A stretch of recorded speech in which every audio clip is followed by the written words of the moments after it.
हूं आपके साथ नवजोत रंधावा। कोरोना की रफ्तार सुस्त तो दिख रही है, लेकिन गांव का असली सच क्या है?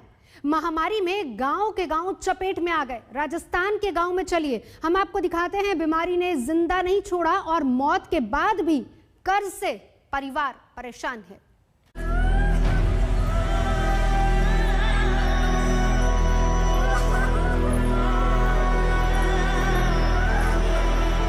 राजस्थान के लेसरदा गांव के रहने वाले हंसराज पंचाल अब इस दुनिया में नहीं हैं। जीते जी महामारी ने नहीं छोड़ा और मृत्यु के बाद इलाज के लिए लिया गया कर्ज परिवार को जीने नहीं दे रहा। हंसराज बूंदी जिले में एक छोटा सा मेडिकल स्टोर चलाते थे, लेकिन किसे पता था कि महामारी में सरकारी अव्यवस्था पूरे परिवार को तबाह कर देगी। ब्लैक फंगस का खतरा ग्रामीण इलाकों में फैलने लगा है और इस इलाज के दौरान लोग कर्ज में डूबे जा रहे हैं। कर्ज लेने के बावजूद अपने परिजनों को बचा नहीं पा रहे हैं, इसका बड़ा दुख है। इसी तरह से हंसराज जी हैं जिनकी मौत हो गई है ब्लैक फंगस से और परिवार कर्ज में डूब गया है। हंसराज की मौत कोरोना के बाद ब्लैक फंगस से हुई। सरकारी अस्पताल में इलाज नहीं मिला तो परिवार ने प्राइवेट हॉस्पिटल में दाखिल करा दिया। 1-2 नहीं बल्कि 7 लाख रुपए प्राइवेट हॉस्पिटल में खर्च किए और जब पैसों की डिमांड बढ़ गई तो परिवार ने हाथ खड़े कर दिए। मजबूरी में एक बार फिर सरकारी अस्पताल में हंसराज को भर्ती कराना पड़ा, जहां सही इलाज नहीं मिलने से उनकी मौत हो गई। कैसे चलेगा? अब छोटे छोटे बच्चे हैं और कमाने वाला रहा ही नहीं। अब देखो ऊपर वाले की क्या मर्जी होती है, कैसे चलता है कैसे नहीं चलता है, वैसे ही चलेगा। और गवर्नमेंट की कोई कुछ राहत सहायता मिल जाए तो कर्ज थोड़ा बहुत हल्का हो जाए। सरकार कह रही है कि पूरे राजस्थान में चिरंजीवी स्वास्थ्य योजना के तहत मुफ्त इलाज हो रहा है, मगर परिवार के अनुसार सरकारी स्वास्थ्य बीमा होने के बावजूद किसी ने उनकी एक नहीं सुनी। पूरा परिवार कर्ज में डूब गया। ये पूरे कर्ज पे हैं, ज्यादा 60-70 हजार रुपए उसके अकाउंट में थे, वही उसके हैं। बाकी 70-80 हजार उसके एक दोस्त के हैं, भोजराज के। 50,000-60 हजार मेरे पास थे। 1 लाख मैंने एक मित्र से लिया, मेरे अकाउंट में डायरेक्ट ट्रांसफर इंटर मैंने इसके खाते में ट्रांसफर किए और इसके अलावा 1.5 लाख रुपए मैंने अलग से लिया। ऐसे करके हमने 6 लाख रुपए पूरे 50-60 हजार इनके थे, बाकी सारे कर्ज पे ही हैं। मतलब 6.5 या 7 जो भी हिसाब है उसमें से यूं मानो 6 लाख तो कर्ज ही हैं। हंसराज की कहानी आपने सुनी, अब इस तस्वीर को देखिए। तस्वीर में 30 साल के धर्मराज मीणा नजर आ रहे हैं। चंद दिन पहले ही उनकी सगाई हुई थी, लेकिन शादी से पहले कोरोना संक्रमण ने मार डाला। धर्मराज मीणा ग्राम पंचायत में पंचायत सहायक पद पर काम कर रहे थे, मगर अचानक से कोरोना हो गया। देखा जा सकता है घर में जिस तरह से तैयारी की गई है, दीवारें बता रही हैं कि जश्न की तैयारी थी। 21 मई को उनकी शादी थी, सगाई हो गई थी, लेकिन उससे पहले 8 मई को इस तरह से घर में एक कोहराम मच गया, उनकी मृत्यु हो गई। घर वालों का कहना है कि अचानक तबीयत बिगड़ी और 8 को मौत हो गई। क्या हुआ था उनको, कैसे हुआ? सर उसको क्या अचानक ही बीमार हो गया था, ड्यूटी से आया था 3 तारीख को, तो 4 तारीख को बीमार होने के बाद हमने MBS कोटा भर्ती कर दिया, MBS मेडिकल कॉलेज भर्ती कर दिया। 5 दिन तक भर्ती रखा है, डेथ हो चुकी है।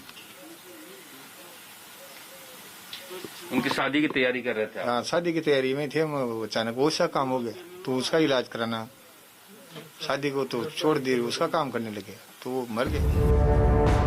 गांव में इलाज नहीं होने की वजह से इनके परिवार के 3 लोग भी पॉजिटिव हो गए। जब गांव में एक के बाद एक मौतें होने लगी तो सरकार जागी और सख्ती बरती गई। ग्रामीणों का कहना है कि लोग घर घर में बीमार हैं, लेकिन पंचायत के सेक्रेटरी कह रहे हैं कि जितने लोगों की जांच हुई है उसमें 68 पॉजिटिव लोगों में से अब 12 ही पॉजिटिव बचे हैं। कितना मामला था और अभी क्या स्थिति? ग्राम पंचायत में टोटल 68 केस थे, वह अब केवल 12 रह गए। किस तरह से यहाँ पर आप लोगों ने? हमने सैनिटाइजर करवाया गांव में और जो परिवारों को कोरोना को उनको चिन्हित करके जीरो मोबिलिटी घोषित कर उसके बैरिकेड्स लगा के चिन्हित किया और वहाँ लोगों का आना जाना बिल्कुल बंद की है।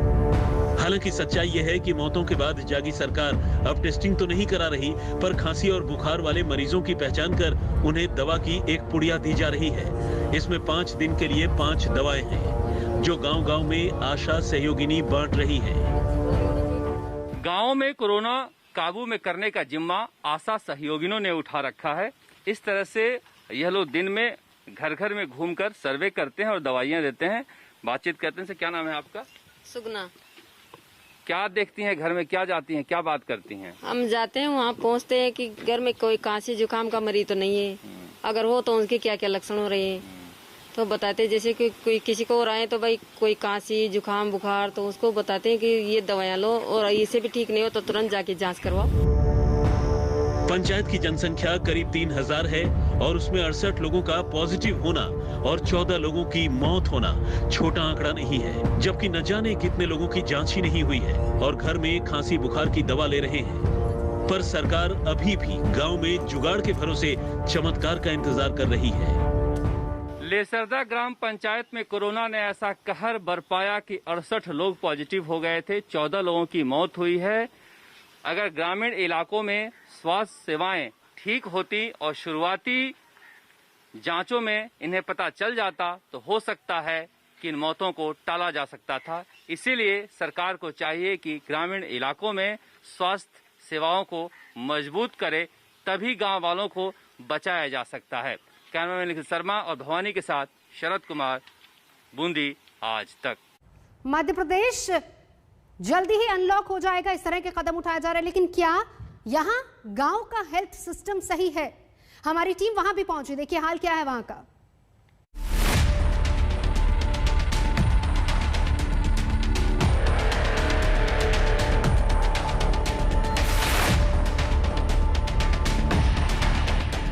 मध्य प्रदेश में स्वास्थ्य केंद्रों की ये दुर्दशा है। दवाइयों की जगह स्वास्थ्य केंद्रों में उपले भरे पड़े हैं। स्वास्थ्य केंद्रों में डॉक्टर नहीं, टेंट का सामान भरा है। इन स्वास्थ्य केंद्रों की इस हालत का जिम्मेदार कौन है?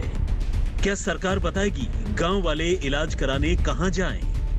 आज तक गांव में पड़ताल कर रहा है, सच देश को दिखा रहा है। अब तो गांव की तरफ थोड़ा ध्यान दे दो सीएम साहब।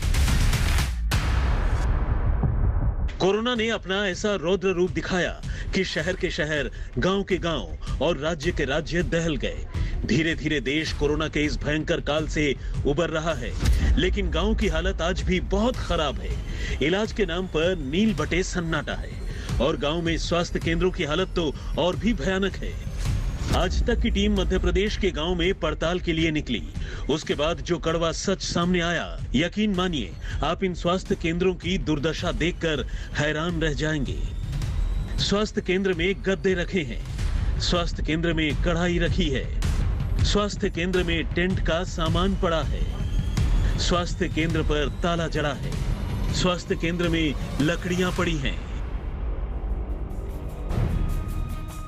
ये है मध्य प्रदेश के राजगढ़ का दौलाज गांव। हमें यहाँ शिकायत मिली थी कि गांव में स्वास्थ्य व्यवस्था का बहुत बुरा हाल है। हमने फौरन दौलाज गांव का रुख किया और जैसा सुना था ठीक वैसा ही पाया। मध्य प्रदेश के खिलचीपुर ब्लॉक के दौलाज गांव में एक उप स्वास्थ्य केंद्र बना तो है, लेकिन यहाँ के हालात बद से बदतर हैं। मध्य प्रदेश के ग्रामीण क्षेत्रों में, खासतौर से ऐसे ग्रामीण क्षेत्र जो बेहद दूर दराज के इलाकों में, वहाँ पे स्वास्थ्य सुविधाओं का क्या हाल है, ये जानने के लिए हम पहुंचे हैं भोपाल से करीब 160 किलोमीटर दूर खिलचीपुर ब्लॉक में। यहाँ दौलाज गांव का एक स्वास्थ्य केंद्र है जहाँ पे हम मौजूद हैं, लेकिन ये स्वास्थ्य केंद्र कम और किसी टेंट हाउस का स्टोर रूम ज्यादा बना हुआ है। हम तस्वीरों में आपको दिखाते हैं कि जब से ये स्वास्थ्य केंद्र दौलाज बना है, गांव वालों का आरोप है कि तब से ही यहाँ पर जो स्वास्थ्य सुविधाएं मिलनी चाहिए थी वो उन्हें नहीं मिली। अभी की तस्वीर अगर आप देखें तो अंदर गद्दे, तकिए और टेंट का जो सामान है टेंट हाउस का, वो अंदर भरा हुआ है इस स्वास्थ्य केंद्र में। हॉस्पिटल अभी तक कोई डॉक्टर नहीं आया। हमने प्रशासन को बहुत बार यहाँ पर अवगत कराया इस बारे में, पर किसी ने कोई ध्यान नहीं दिया इस ओर। हम लोग सबसे बोलते हैं कि हमारे स्वास्थ्य केंद्र की व्यवस्था कैसी है, तो हम भी सब लोग यहाँ जो शिक्षित लोग हैं वो भी बोलते हैं, पर कोई सुनवाई नहीं होती है। सर बहुत बाहर जाना पड़ता है इलाज के लिए, यहाँ पे नहीं कुछ दवाई गोली नहीं मिलती। हाँ, झालावाड़ या फिर राजगढ़ जाना पड़ता है। गांव वाले ये भी कहते हैं कि छोटे मोटे इलाज के लिए भी नजदीकी स्वास्थ्य केंद्र 7 किलोमीटर दूर खिलचीपुर में है, लेकिन दौलाज राजगढ़ का इकलौता गांव नहीं है।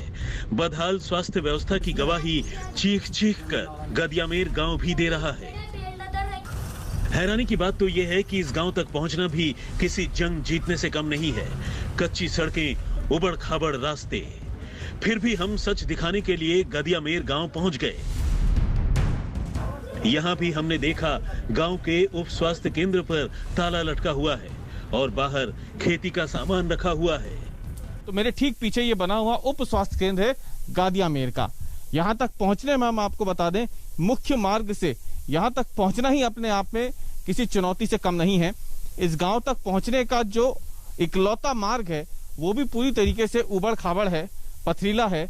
सड़क जो है वो बाहर मुख्य मार्ग तक तो डामरीकृत है, लेकिन उसके बाद जब इस गांव के लिए आप मुड़ेंगे तो वहां से लेके गांव तक पहुंचना बेहद ही ज्यादा मुश्किल हो जाता है। यहाँ देखिए आप, ये जो उप स्वास्थ्य केंद्र बना हुआ है गादियामेर का, ये पूरी तरीके से बदहाल व्यवस्था में है, बंद है, किसी के काम नहीं आ रहा है। इस गांव में जो रहने वाले लोग हैं उनके भी, और दूसरी तरफ अगर आप देखें तो ये पूरी तरीके से अव्यवस्था का शिकार है। गांव वालों का आरोप है कि जब से ये उप स्वास्थ्य केंद्र बना है तब से ही इसी तरीके से ये बंद है और अब धीरे धीरे ये खंडहर में तब्दील होता जा रहा है। आप देख सकते हैं दरवाजे टूटे हैं बाहर। अगर आप देखें तो गांव वालों ने इसको एक तरीके से अपने सामान को रखने की एक जगह बना लिया है। इस उप स्वास्थ्य केंद्र को, उप स्वास्थ्य केंद्र में ताला लगा हुआ है। सच ये है कि स्वास्थ्य केंद्र 18-20 साल पुराना है, लेकिन यहाँ स्वास्थ्य सुविधा का अकाल पड़ा है।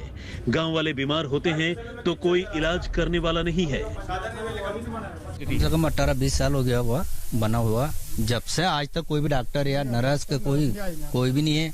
और रात में कहीं भी तकलीफ हो जाए तो खिलचीपुर या जीरापुर, राजगढ़ जाना पड़े। गोली दवाई आज तक कोई मिली नहीं, कोई सुविधा नहीं है। कम से 10 किलोमीटर जाना पड़ता सर रात में ही। और अभी ये उप स्वास्थ्य केंद्र में अंदर क्या है फिर? इसमें मटेरियल बढ़िया, शुक्ला है, नाज है, अलगल्ला है, सभी व्यवस्था है। दवाई नहीं है? दवाई तो बिल्कुल है ही नहीं। हाँ, डॉक्टर इस गाँव में दूसरा कोई स्वास्थ्य केंद्र नहीं ना, कोई भी नहीं सर। सुविधा ही नहीं है कहीं भी गाँव में। हाँ, यही इकलौता यही है, बंद है। बार बार अस्पताल में बोल दी, कोई सुनता नहीं है। एक मैडम थी करोटिया, वो कभी कभी बाई चांस आती थी और जिसके बाद कोई मैडम आवे ना, कोई नर्स आवे ना, कुछ भी ना गोली दवाई दी कुछ भी। बम्पर पर कीचड़ में पड़ा हुआ गांव है, हॉस्पिटल ही नहीं है, बीमार होने की कगार पे है पूरा गाँव। ऐसा नहीं है कि राजगढ़ के गांव में उप स्वास्थ्य केंद्रों की इस हालत से शासन प्रशासन बेखबर है, बल्कि उसे इसकी पूरी जानकारी है कि स्वास्थ्य केंद्रों में टेंट का सामान, खेती का सामान, उपले वगैरह भरे पड़े हैं। अभी अतिक्रमण क्यों हुआ है, किसकी लापरवाही से हुआ है, हमने इस बारे में ब्लॉक मेडिकल ऑफिसर से बात की। कुछ ग्रामीण लोगों ने उप स्वास्थ्य केंद्र को अपने कब्जे में ले रखा है और अपने सामान भर रखे हैं, उसमें जमा कर रखे हैं। अब सवाल यह है कि गांव वाले स्वास्थ्य सुविधाओं का रोना रो रहे हैं और प्रशासन बदहाल व्यवस्था के लिए गांव वालों को ही जिम्मेदार ठहरा रहा है। आखिर इन स्वास्थ्य केंद्रों को खंडहर और कबाड़ घर बनाने का कसूरवार कौन है? पंकज शर्मा के साथ रवीश पाल सिंह, राजगढ़, आज तक। बिहार में कहते सुनते हैं कि सुशासन बाबू का राज है। शासन तो है, सुशासन का कुछ पता नहीं कि वो कहां खो गया है। खुद मुख्यमंत्री के दोस्त रहे और जेडीयू के प्रदेश उपाध्यक्ष के गांव हम पहुंचे तो हालात पर यकीन ही नहीं हुआ। यहां बीमार हो गए तो भगवान ही मालिक है।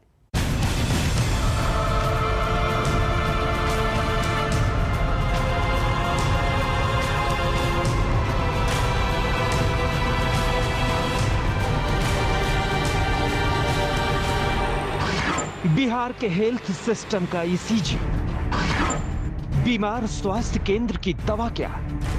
बिहार की बदहाल स्वास्थ्य व्यवस्था की तस्वीरें हम लगातार दिखा रहे हैं और इसी क्रम में आज हम सहरसा के महिषी प्रखंड में स्थित मैना गांव पहुंचे हैं, जहां पर उप स्वास्थ्य केंद्र मौजूद है। और कहने को तो ये उप स्वास्थ्य केंद्र पिछले 25 साल से जो है यहाँ पर बनकर तैयार है। कुछ साल तक ये चलता भी रहा, लेकिन आज हालात ऐसे हैं कि पिछले कई सालों से ये उप स्वास्थ्य केंद्र जो है वो बंद पड़ा हुआ है और जो गांव के लोग हैं उनको इसकी वजह से जो है बेहद ज़्यादा परेशानी का सामना करना पड़ रहा है। मरीजों को मुंह चिढ़ाती तस्वीरें सहरसा जिले के मैना गांव में बने स्वास्थ्य केंद्र की है, बदहाल और खस्ताहाल स्वास्थ्य केंद्र के अंदर आपको ले चलें, उससे पहले सरकारी सिस्टम की पोल खोलती इस अपील को बहुत गौर से सुनिए।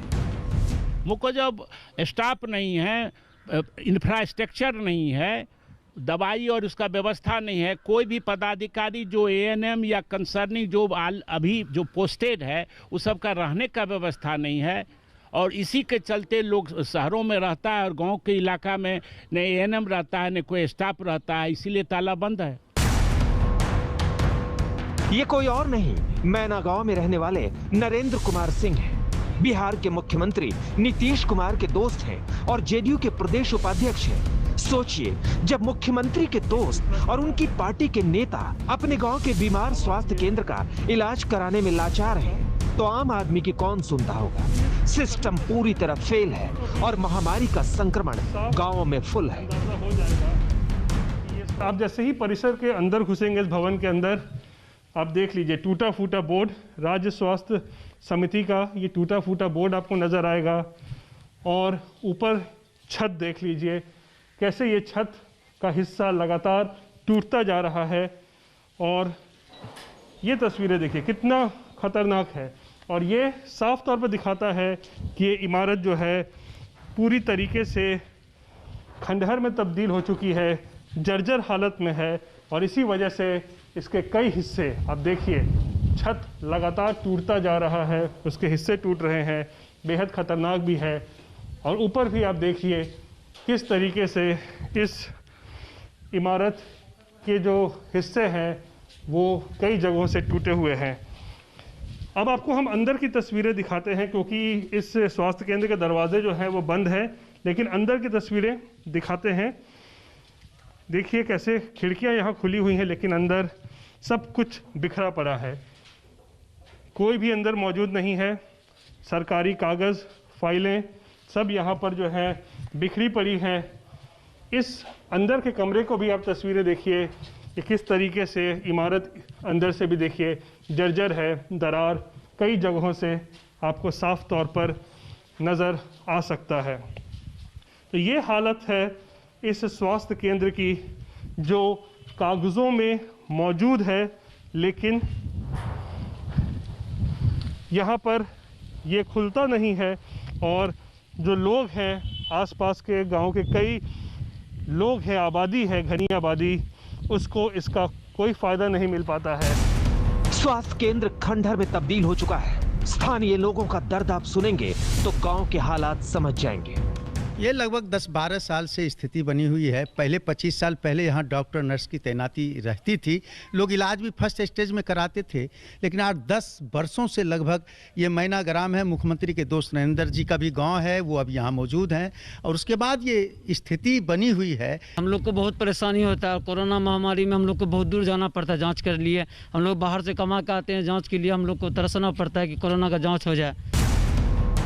गांव में उपचार केंद्र है, लेकिन जब वही बीमार हो तो स्वास्थ्य सिस्टम भगवान भरोसे ही है। बिहार के ज्यादातर स्वास्थ्य केंद्रों का हाल ऐसा ही है, ना कोई सुनने वाला है और ना कोई देखने वाला। रोहित सिंह, सहरसा, आज तक। फिलहाल यहाँ रुकेंगे एक ब्रेक के लिए। आज तक पर खबरों का सिलसिला जारी है, देखते रहिए आज तक।